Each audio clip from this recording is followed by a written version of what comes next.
In the fall of 1853, a man named Silas Corlett rode into a narrow cut of the Ozark highlands that no survey crew had bothered to name, and by the time he left his saddle for good, the hollow belonged to him in every way but the deed. He came up from a played-out farm in Tennessee with his wife Naomi and 2 wagons of everything they owned, and he picked the land the way careful men picked land in those hills, which is to say, nobody else wanted it. A crooked run of bottomland, pinched between 2 ridges, choked with cedar, too wet in spring and too dry by August, and cut through the middle by a creek that the older families in the county already called by a name they would not explain to a newcomer. If you're enjoying this story so far, don't forget to hit the like button and subscribe. Drop a comment telling me where in the world you're watching from. I love hearing from you. Sable Creek, Silas asked once. He was told the water ran dark under a full moon, and that was reason enough to leave the name where it sat. He did not leave the land where it sat. He cleared it, built a cabin on the driest rise he could find, and within 3 years he had 4 children breathing under that roof, and a herd of hogs running loose in the cedar. The Corletts were not violent people at the start. That part matters because everything the family became afterward gets laid at the feet of what they were before, and what they were before was ordinary. The trouble started, as it so often does in these hills, with a dry year. 1859 brought a drought that dropped Sable Creek to a trickle by July, and it was Naomi who noticed the water was uncovering something along the north bank that the current had hidden for as long as anyone could remember. Naomi recognized dressed stone under the crumbling bank, cut square and fitted so tightly in its courses that she said later she could not work a hairpin into the seam between 2 blocks, nothing at all like the grey limestone shelf that ran under half the county. Silas dug where the bank had crumbled and found the top of an arch, and beneath the arch, packed with river silt going back further than the drought could account for, a low opening no taller than a grown man's chest. He did not go in that first day.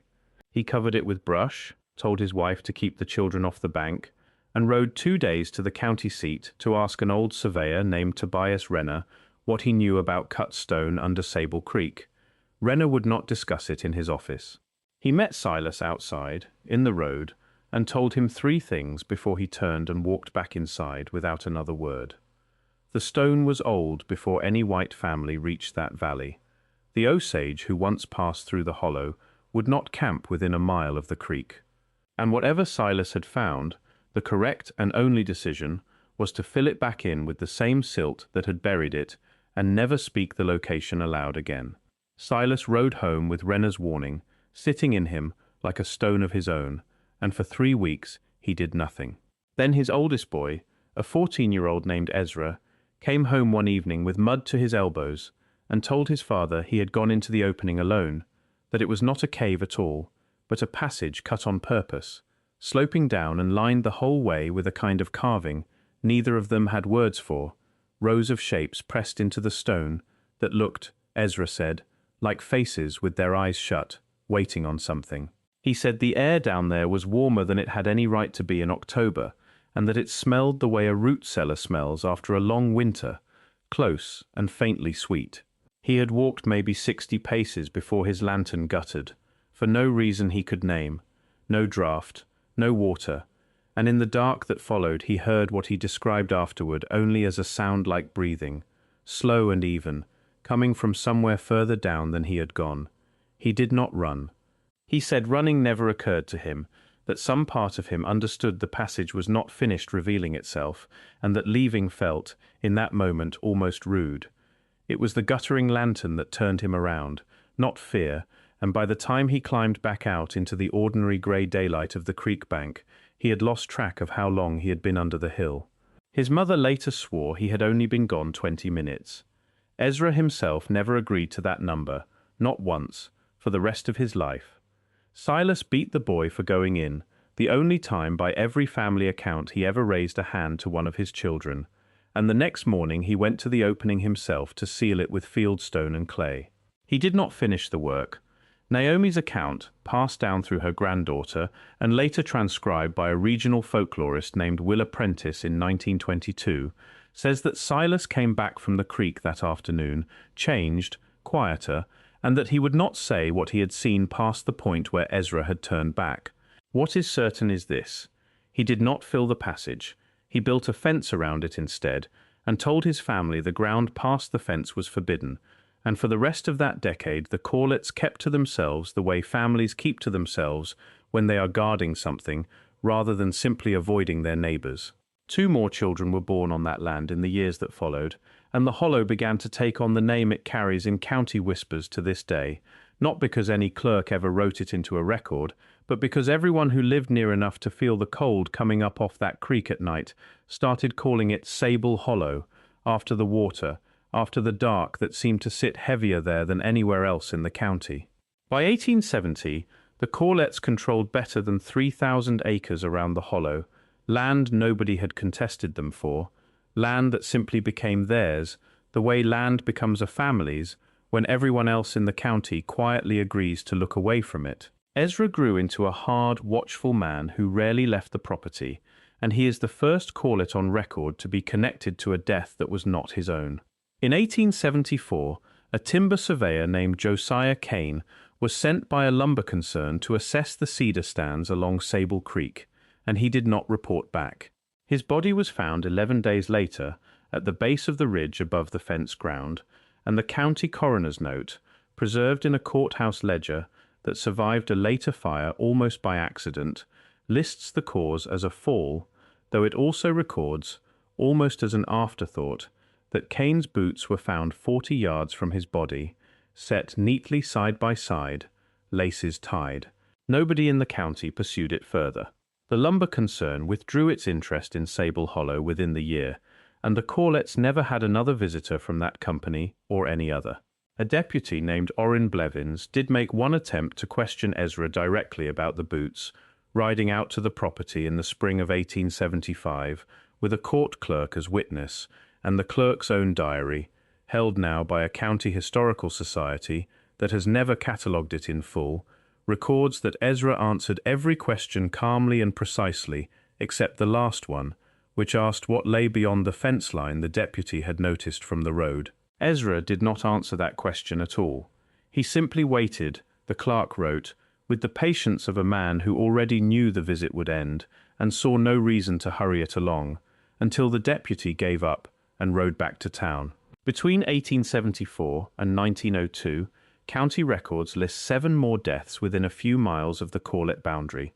all of them outsiders who had some stated reason to go looking at what lay past that fence. A mineral prospector named Cyrus Doss spent 2 nights camped near the ridge in 1883, convinced by rumors in town that the cut stone concealed a vein of silver, and was found on the 3rd morning seated upright against a cedar with his notebook open on his knee, the last entry an unfinished sentence that began describing a light moving beneath the creek, and never finished the thought. An itinerant preacher who had taken to asking pointed questions at the general store vanished from his boarding house in 1890 and was never found at all. A young man courting one of Ezra's daughters against her father's wishes rode out to the property one evening in 1894 to press his case and was pulled from the creek 2 miles downstream the following week, though several who examined the body noted, without being able to explain it, that his clothes were dry. What happened inside the fence during those years is harder to trace, because the Corletts stopped speaking to outsiders almost entirely after Kane's death, and what survives comes mostly from Will Apprentice's 1922 interviews with 2 women from a neighboring farm who had known Ezra's wife, Ruth Corlett, before she stopped leaving the property. Ruth told them, in fragments over the years, that the family had come to think of the passage not as a discovery, but as an obligation, that something on the other side of the stone recognized the Corlett name specifically, and that every so often, always at long unpredictable intervals, one of the family would walk down toward the fence in the evening and simply not walk back. They had not run off, and there was no evidence, so far as anyone could determine, that they had been killed.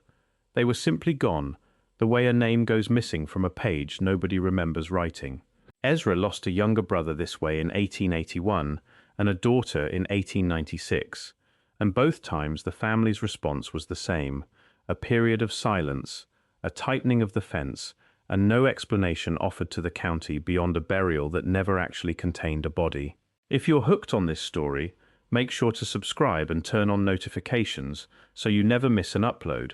Your support means everything and helps me bring you more emotional stories like this one. Of the daughter, a girl named Della who was 17 that winter, Ruth gave the fullest account she ever gave to anyone outside the family. She said Della had grown restless in the months before, prone to standing at the edge of the cleared yard after dark and looking toward the creek with an expression Ruth could only call listening. On the night she disappeared, no one heard her leave the house. No door, no floorboard, and when Ezra found her absence at first light, he did not organize a search the way another father might have. He walked straight to the fence, stood there a long while, and came back to tell his wife that Della had gone where she was asked to go, and that there was nothing left in the county's power or his own to bring her back. Ruth never forgave him for the certainty in his voice that morning, and it was, by her own account, the beginning of the distance that sat between them for the remaining years of their marriage. Ruth said her husband came to believe, in his last years, that the arrangement was a kind of payment, that whatever lived past the stone had allowed the Corletts to prosper on land that should have killed them twice over.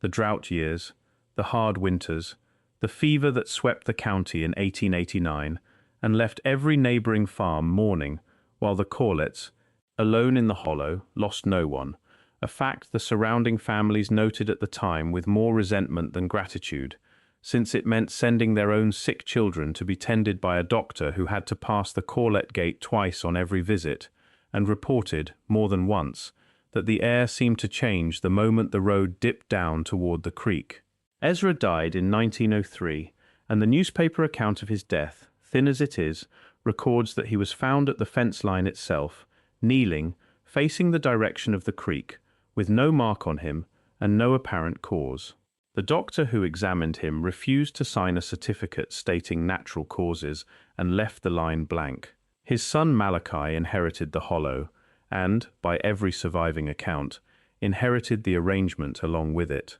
Malachi Corlett is the best documented of the family, mostly because a state geologist named Everett Pruitt petitioned to survey the limestone formations under Sable Hollow in 1931, citing local reports of an artificial passage with worked stone that predated any explanation available in the geological literature of the region. Pruitt's petition was denied by his own university, and the rejection letter, which somehow survived in a departmental archive that has since been dissolved, cites a lack of credible sourcing, though a handwritten note in the margin, in a different hand than the typed letter, reads only that the matter had already been decided by parties the department answered to.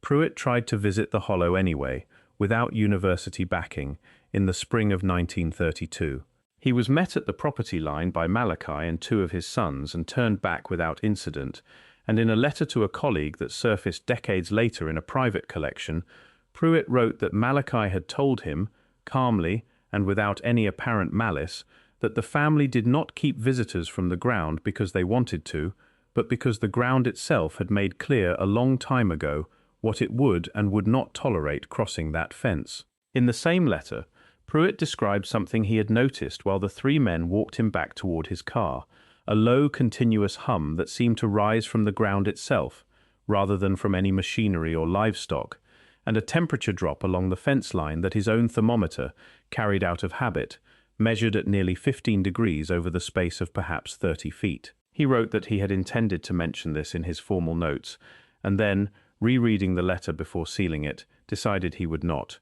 because he could already hear how it would sound to anyone who had not stood in that particular stretch of cold air themselves. Pruitt never returned. He left academic geology within 2 years and worked the remainder of his career surveying highway routes, and in the one interview he gave near the end of his life, in 1968, he said only that some formations were better left in whatever silence had been arranged for them. A strange thing for a geologist to say, and stranger still that he would not elaborate further, no matter how the interviewer pressed him. The Corlett line thinned through the middle of the 20th century the way isolated families thin, not through any single catastrophe, but through a slow accumulation of departures and disappearances that left fewer and fewer Corletts willing to carry the name forward. Malachi's own son left for the war in 1942 and did not come home, killed in the Pacific according to the telegram his mother received, though a cousin who corresponded with her for years afterward said she never fully believed the war had taken him, that she suspected, without ever saying so plainly to anyone but her sister, that Sable Hollow had simply collected on an old debt, using the war as its cover. Malachi himself was found dead in 1951, in almost the exact position his father had been found in half a century earlier, at the fence line, facing the creek, no mark on him, and by then the county had stopped sending a doctor to examine Corlett deaths at all, simply recording them and moving on, because everyone involved in the paperwork understood, without saying it, that Sable Hollow operated by rules the rest of the county's institutions had long since agreed not to test.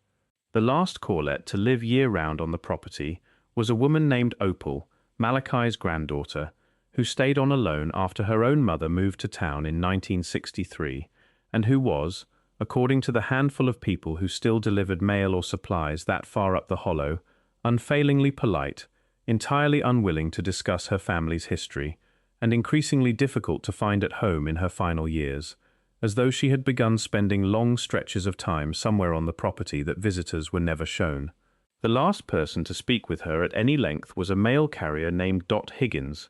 who delivered a package to the hollow in the autumn of 1980, and later told her daughter that Opal had seemed lighter that day than Dot had ever seen her, almost relieved, and had said, without any prompting, that the family had kept its side of things for a long time, and that she did not think it would need to ask much more of her. Dot did not understand the remark then, and said she understood it even less after Opal was gone. Opal died in 1981, and with no surviving heir willing to claim the land, Sable Hollow reverted to the county for unpaid taxes 3 years later. It has changed hands twice since, both times to holding companies with no public business activity and registered agents in states with no connection to Missouri, and both times the new owner made a brief, undocumented attempt to access the interior of the property before withdrawing all interest within the year. The fence Silas Corlett built in 1859 has been rebuilt at least twice since, always in the same place, always facing the same low stretch of bank along Sable Creek, and locals who still drive the county road that skirts the hollow describe a stretch where the pavement curves for no engineering reason anyone has ever offered, bending wide around a piece of ground that, on paper, is simply empty. Willa Prentice, who did more than anyone to preserve what remains of this story, wrote in the closing pages of her 1922 manuscript that she had come to believe the Corletts were never really the subject of the story at all, that they were closer to caretakers of something that had been waiting in that hollow long before Silas ever rode into it, something old enough that the Osage who once passed through had already learned, generations earlier, to keep their distance, and that the family's slow disappearance across 5 generations was not a curse in the sense of a punishment, but closer to the terms of a lease nobody had ever been permitted to read before signing it. Prentice spent the last years of her own research trying to locate the original grant or agreement she assumed must exist somewhere in county archives, some paper trail explaining how Silas Corlett had come to hold title over 3,000 acres he never once had to defend in court, and she found nothing, no deed transfer prior to 1853, no record of purchase, as though the land itself had simply recognized him on arrival and made the arrangement official long before any clerk got around to writing it down. She considered this, in her final notes, the single strangest fact in a story built almost entirely out of strange facts, stranger even than the deaths, because deaths could be explained away one at a time, while ownership without a deed could not be explained at all. What is certain, whatever the arrangement was, is that the ground under Sable Hollow has never been opened by anyone with the authority to publish what they found there, that every institution that came close was turned back or quietly discouraged, and that the fence is still standing today on private land that no county office, no university, and no surviving Corlett has ever been willing to explain. Drive that stretch of road at dusk, when the light drops fast between the ridges the way it does nowhere else in the county, and you will feel the car pull into that same unexplained curve, and if you slow down enough at the bottom of it, past the tree line, you may notice how quiet the birds get, and how long that quiet lasts before it lets go of you again. Thank you so much for watching until the end. If you loved this story, check out the other videos on your screen now. I think you'll really enjoy them. And don't forget to subscribe if you haven't already. See you in the next story.